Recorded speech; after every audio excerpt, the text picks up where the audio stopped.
wabarakatuh. Selamat siang Ibu Luhnadi dan rekan-rekan semuanya.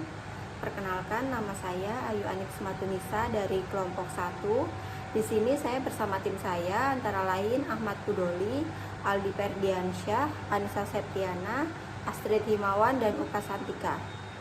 Di sini kami akan mempresentasikan mengenai manajemen operasional.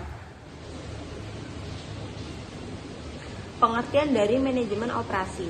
Manajemen operasi merupakan serangkaian proses dalam menciptakan barang atau jasa atau kegiatan yang mengubah bentuk dengan menciptakan atau menambah manfaat suatu barang atau jasa yang akan digunakan untuk memenuhi kebutuhan manusia, serta berusaha untuk menyeimbangkan biaya dengan pendapatan untuk mencapai laba operasi yang lebih tinggi. Istilah dalam manajemen operasi. Produksi, mengubah input menjadi output yang memiliki nilai tambah. Yang selanjutnya barang, output yang memiliki nilai tambah. Selanjutnya jasa, output memiliki nilai tambah. Dan selanjutnya produktivitas, perbandingan antara hasil sebenarnya dengan hasil yang seharusnya. Yang selanjutnya adalah proses, cara, metode, dan teknik. Yang selanjutnya perencanaan produk, apa, berapa, dan bagaimana produk akan dibuat. Yang selanjutnya adalah perencanaan produksi, apa, berapa, dan bagaimana produksi akan di stok pada periode esok. Yang selanjutnya adalah urutan proses produksi dibagi menjadi dua, yaitu master route sheet dan route sheet. Yang selanjutnya adalah jadwal produksi, dibagi juga menjadi dua, yaitu master schedule sheet dan schedule sheet. Selanjutnya adalah dispatching, yaitu perintah kerja. Selanjutnya adalah bill of material atau daftar BB dan BP untuk memproduksi suatu produk. Selanjutnya adalah job lot shop, hanya memproduksi atas dasar pesanan yang masuk. Selanjutnya adalah mass production, yaitu produksi untuk pasar atau massa. Selanjutnya adalah luas produksi, kapasitas yang digunakan untuk memproduksi dalam periode atau fleksibel. Luas perusahaan, kapasitas terpasang untuk produksi dalam periode tertentu atau tetap. Yang selanjutnya adalah fungsi manajemen operasi. Fungsi manajemen operasi dibagi menjadi 3, yaitu fungsi keuangan, fungsi strategi, dan fungsi manajemen rantai pasokan. Pengertian dari fungsi keuangan. Fungsi keuangan untuk memastikan bahwa semua keuangan telah memanfaatkan semaksimal mungkin dan dilaksanakan dengan benar untuk memastikan terciptanya penciptaan barang dan jasa yang optimal. Yang kedua adalah fungsi strategi. Fungsi strategi mengacu pada teknik perencanaan yang dapat membantu melalui sumber daya yang dioptimalkan dan pengembangan keunggulan kompetitif atas bisnis lain. Yang ketiga adalah fungsi manajemen rantai pasokan. Fungsi manajemen rantai pasokan melibatkan pengelolaan proses produksi dari bahan baku ke produk jadi. Ia mengontrol segala sesuatu mulai dari produksi, pengiriman, distribusi, dan pengiriman produk. Yang selanjutnya adalah ruang lingkup manajemen operasi. Ruang lingkup manajemen operasi mencakup 3 aspek utama, yaitu yang pertama adalah perencanaan sistem produksi. Aspek ini meliputi perencanaan produk, perencanaan lokasi pabrik, perencanaan layout pabrik, perencanaan lingkungan kerja, perencanaan standar produksi. Yang kedua adalah sistem pengendalian produksi. Aspek ini meliputi proses produksi, bahan, tenaga kerja, biaya, kualitas, dan pemeliharaan. Yang ketiga adalah sistem informasi produksi.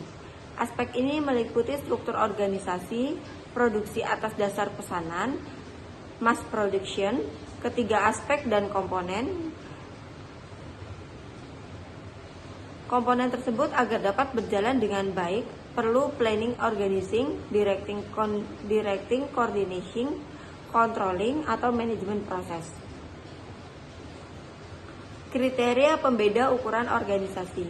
Beberapa kriteria yang dijadikan dasar pembedaan ukuran organisasi antara lain adalah jumlah karyawan yang dipekerjakan, besarnya volume penjualan dan rupiah, jumlah konsumen dan pelanggan yang dilayani, luas pasar yang digunakan, lokal, nasional, multinasional, dan internasional, besar modal yang dipakai, kecanggihan peralatan yang digunakan. Pengelompokan kriteria organisasi. Dalam pengelompokan ada 4 kriteria organisasi, yaitu organisasi kecil, antara lain toko ngecer, KUD, poliklinik, atau perusahaan perorangan. Organisasi menengah, perusahaan yang beroperasi di tingkat kabupaten, perusahaan antar kota, rumah sakit. Organisasi besar antara lain perusahaan rokok gudang garam, perusahaan batu baterai ABC, perusahaan pengembangan tingkat nasional. Yang keempat adalah organisasi raksasa seperti Pertamina, perusahaan alat-alat elektronik, dan departemen pemerintahan. Jenis proses produksi. Produksi jangka pendek. Jenis kegiatan produksi ini biasanya digunakan cepat menghasilkan sebuah barang serta instan untuk kemudian dinikmati konsumen. Contoh dari jenis produksi ini adalah proses pembuatan barang dagang seperti makanan cepat saji, roti bakar, cakwe, dan lain-lain. Produksi untuk jangka panjang. Jenis kegiatan produksi ini adalah waktu kegiatan atau produksi dari suatu barang atau jasa menggunakan waktu yang relatif lama.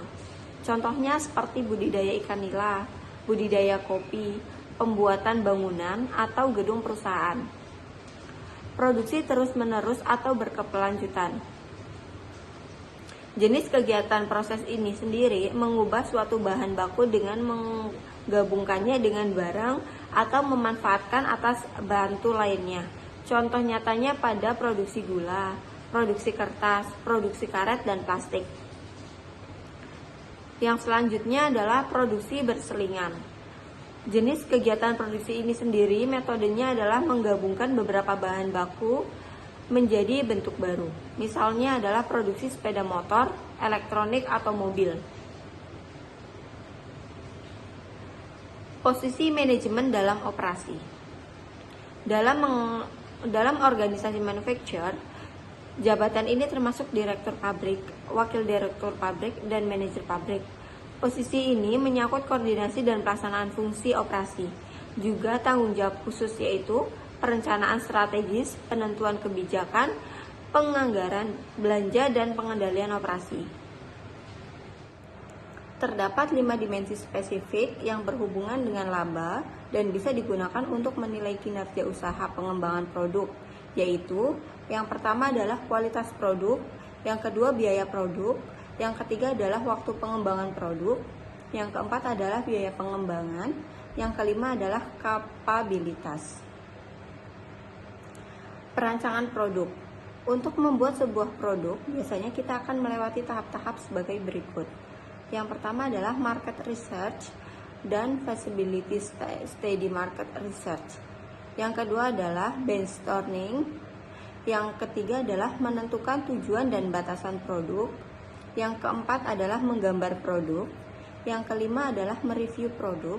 Yang keenam adalah membuat prototype atau sampel. Yang selanjutnya adalah uji coba. Yang terakhir adalah produksi massal dan garansi. Jumlah produk yang akan diproduksi. Pendekatan mikro. Biaya marginal atau MC adalah suatu faktor pada perubahan biaya variabel rata-rata atau AVC, dan otomatis biaya rata-rata atau AC ikut berubah. Contoh, biaya nilai MC lebih kecil dari AC, maka nilai AC juga akan turun. Sebaliknya, bila nilai MC lebih besar dari nilai AC, maka nilai AC juga ikut naik. Bila kondisi perusahaan MR atau MC, pendapatan marginal sama dengan biaya marginal. Ini merupakan suatu faktor perusahaan memperoleh keuntungan maksimal. Yang pertama, penerimaan marginal atau marginal revenue. Marginal revenue merupakan tambahan penerimaan yang diperoleh sebagai hasil dan penjualan suatu unit produk lagi. Yang kedua, analisis keseimbangan umum atau general equilibrium analysis. Analisis keseimbangan umum membahas hubungan antara pasar satu dengan pasar yang lainnya, khususnya antara pasar barang dan pasar faktor sebagai satu keseluruhan atau general. Linear programming atau LP atau program linear adalah suatu pendekatan matematis untuk menyelesaikan suatu permasalahan agar dapat hasil yang optimal. Permasalahan yang sering diselesaikan dengan linear programming adalah dalam mengalokasikan faktor-faktor produksi yang terbatas jumlahnya terhadap berbagai kemungkinan produksi, sehingga didapatkan manfaat yang optimal, maksimal dan minimal.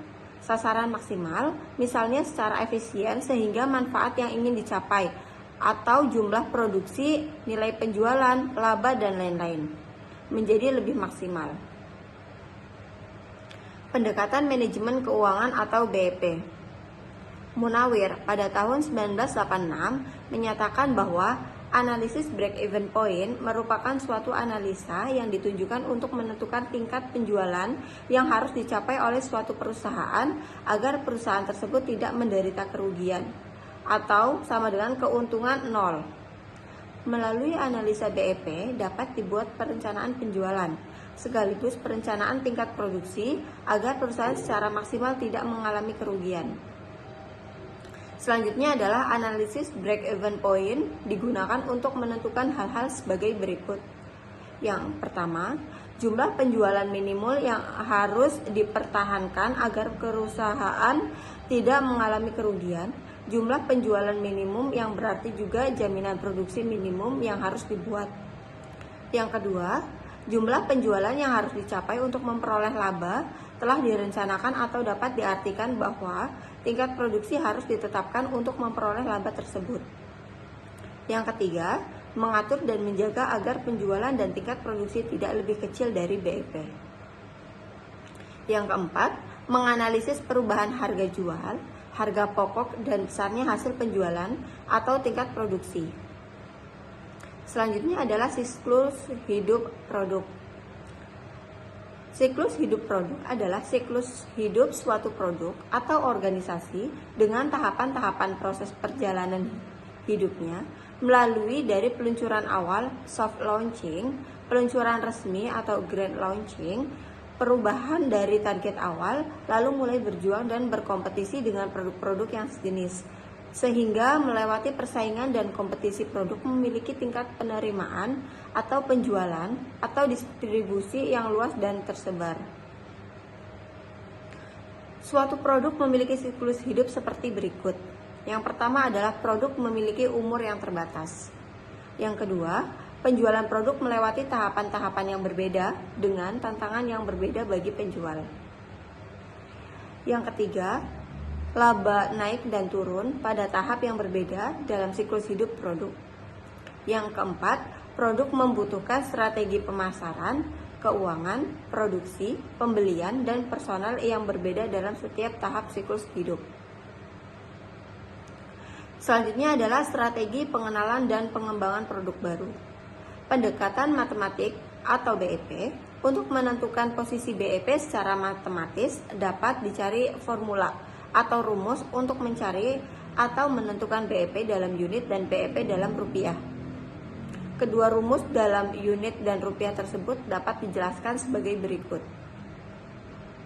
BEP terjadi pada saat total pendapatan sama dengan total biaya, yaitu TR dan TC. TR adalah harga per unit dikalikan kuantitas atau sama dengan P kali Q. TC atau biaya tetap ditambah biaya variabel sama dengan FC plus VC. VC sama dengan biaya variabel per unit dikalikan kuantitas Q. Rumusnya, ada dua cara menghitung BEP, yaitu menggunakan rumus unit dan rupiah atau nominal mata uang. Berikut rumusnya. BEP sama dengan biaya tetap atau harga per unit atau biaya variabel per unit. Yang kedua, BEP sama dengan biaya tetap atau kontribusi margin per unit atau harga per unit. Terima kasih. Sekian presentasi dari kelompok kami. Mohon maaf bila ada kekurangan dan salah kata. Kami tutup. Wassalamualaikum warahmatullahi wabarakatuh.